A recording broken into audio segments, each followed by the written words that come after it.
खैर छोड़ो यार, तुम पे अब चिल्लाने से क्या मतलब है। अब जाओ मेरे लिए टिफिन पैक करो, ऑफिस के लिए लेट हो रहा हूँ मैं। ठीक है। देखो कौन है।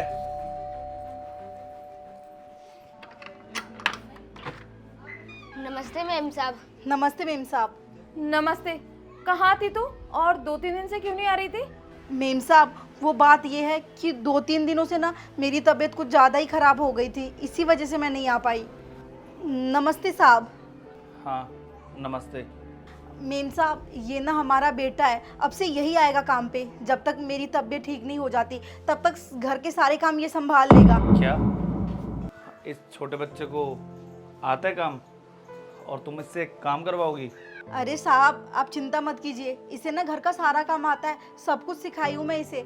आज से ना यही काम करेगा आपके घर पे। ये और भी जगह जाता है काम करने के लिए और कभी मुझे कोई शिकायत भी सुनने को नहीं मिलती है। आपको पता ही है आजकल के ज़माने में एक जने के काम करने से घर के खर्च नहीं चल पाते, और वहीं अगर 2-3 लोग हो घर में कमाने वाले तो घर खर्च ना मैनेज हो जाता है। और मेरे पति की तो वैसी ही तबीयत ख़राब रहती है, वो तो कुछ कर नहीं पाते।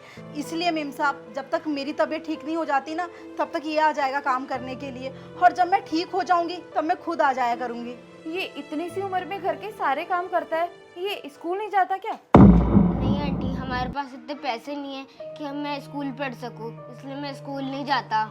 हाँ मेम साहब घर के हालात उतने ठीक नहीं है जो मैं अपने बेटे को स्कूल पढ़ा सकूं। मेम साहब ये लीजिए आपके 2000 रुपये, बाकी और के पैसे ना मैं आपको काम करके दे दूंगी। एक काम करो, इन पैसों को तुम ही रख लो। नहीं नहीं मेम साहब ये पैसे मैं वापस कैसे रख सकती हूँ? ये पैसे तो जो मैं उधार ली थी वो आपको लौटा रही हूँ। देखो ये पैसे ना तुम ही रखो, और वैसे भी ये छोटा बच्चा है अभी, अरे पढ़ने लिखने की उम्र है इसकी। इससे अगर तुम अभी से इतना काम करवाओगी ना तो ये पढ़ेगा लिखेगा कैसे?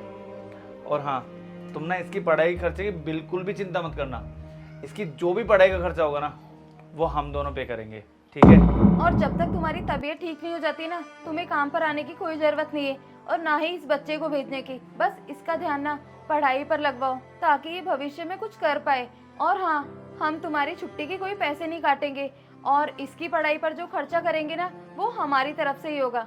आपका बहुत बहुत धन्यवाद मेम साहब।